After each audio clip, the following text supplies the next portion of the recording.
Bayangin ini, satu video sederhana, kualitas biasa aja, tapi ditonton miliaran kali di seluruh dunia. Satu password yang kelihatan sepele, tapi jadi penyebab jutaan akun dibobol. Dan satu kebiasaan kecil yang kamu lakukan setiap hari, diam-diam sedang mengubah hidup kamu tanpa kamu sadar.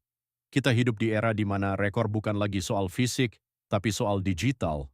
Dan hari ini, kita bakal bahas 6 rekor digital paling gila yang benar-benar mengubah dunia. Beberapa kelihatan sepele, tapi dampaknya luar biasa besar. Dan yang paling penting, semuanya dekat dengan hidup kamu. Yang pertama, video paling ditonton sepanjang sejarah. Baby Shark, lebih dari 13 miliar views. Padahal, nggak kompleks, nggak sinematik, cuma lagu sederhana dan animasi biasa. Tapi justru itu kekuatannya. Mudah diingat, mudah diulang, dan bikin orang nonton lagi dan lagi, terutama anak-anak yang bisa memutar video yang sama berkali-kali tanpa bosan, dan algoritma suka itu. Semakin sering ditonton, semakin sering direkomendasikan, akhirnya, konten sederhana bisa menguasai dunia. Di dunia digital, yang sederhana seringkali lebih kuat daripada yang canggih. Yang kedua, password paling sering digunakan. 123456 dan password.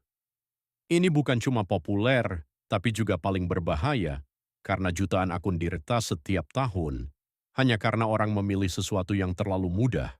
Yang menarik, kita sebenarnya tahu ini salah, tapi tetap dilakukan. Kenapa? Karena manusia suka yang cepat, yang praktis, yang tidak ribet. Tapi di dunia digital, kenyamanan bisa jadi celah terbesar. Satu password lemah bisa membuka akses ke email, sosial media, bahkan rekening bank. Dan seringkali, semuanya saling terhubung, artinya satu kesalahan kecil bisa berdampak besar. Yang ketiga, website paling dikunjungi di dunia. Google. Setiap hari, miliaran orang membuka Google, dan setiap detik, lebih dari 100.000 pencarian terjadi. Bayangin itu, dalam satu detik saja, manusia di seluruh dunia sedang bertanya, dan Google jadi tempat mencari jawaban. Ini mengubah cara manusia berpikir. Dulu, kita menghafal. Sekarang, kita mencari. Kalau tidak tahu sesuatu, kita tidak panik. Kita tinggal Google. Dan tanpa sadar, kita mulai menyimpan ingatan kita di internet. Kita tidak lagi mengingat semuanya. Kita hanya mengingat cara menemukannya. Yang keempat, game dengan pemain terbanyak, Minecraft. Lebih dari 300 juta pemain. Grafiknya sederhana, bahkan terlihat jadul, tapi justru itu yang bikin bebas. Di dalamnya, orang bisa membangun apa saja. Kota, rumah, sistem, bahkan dunia sendiri. Banyak orang belajar logika, kreativitas, bahkan coding dari game ini.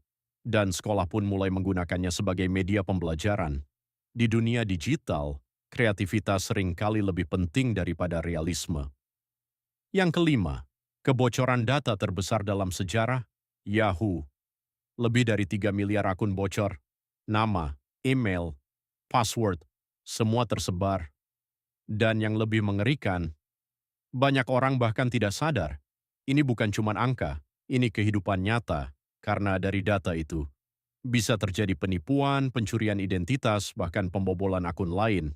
Sejak saat itu, keamanan digital jadi hal serius. Verifikasi 2 langkah mulai digunakan. Perusahaan mulai lebih berhati-hati, tapi ironisnya, masih banyak orang yang tetap mengabaikannya. Dan yang terakhir, waktu yang kita habiskan di internet. Rata-rata manusia sekarang lebih dari 7 jam per hari online, 7 jam. Artinya, hampir sepertiga hidup kita ada di dunia digital. Bangun tidur, cek HP, makan, sambil scroll, kerja, pakai internet malam, nonton. Dan sebelum tidur, layar adalah hal terakhir yang kita lihat. Ini bukan kebiasaan kecil, ini perubahan besar dalam cara manusia hidup. Tanpa kita sadar, waktu, perhatian, dan fokus, kita banyak dihabiskan di sana. Kalau kita lihat semuanya, video, password, Google, game, data, waktu, semuanya terlihat berbeda. Tapi sebenarnya, ada satu benang merah. Semua ini tentang manusia, tentang kebiasaan kita, tentang apa yang kita klik, dan apa yang kita ulang setiap hari. Algoritma tidak mengontrol kita, Mereka hanya mengikuti kita. Kalau kita suka sesuatu, mereka tampilkan lebih banyak. Kalau kita berhenti, mereka hilang. Artinya, dunia digital hari ini adalah cerminan dari kebiasaan kita sendiri. Jadi sekarang coba pikirkan, apa yang kamu tonton setiap hari? Apa yang kamu klik tanpa sadar? Apa yang kamu percaya begitu saja? Karena semua itu tidak cuma mempengaruhi kamu, tapi juga membentuk masa depan dunia digital. Dan mungkin, tanpa kamu sadar, kamu juga sedang jadi bagian dari rekor berikutnya. Kalau kamu suka konten seperti ini, yang bukan cuma menarik tapi juga bikin mikir, subscribe sekarang.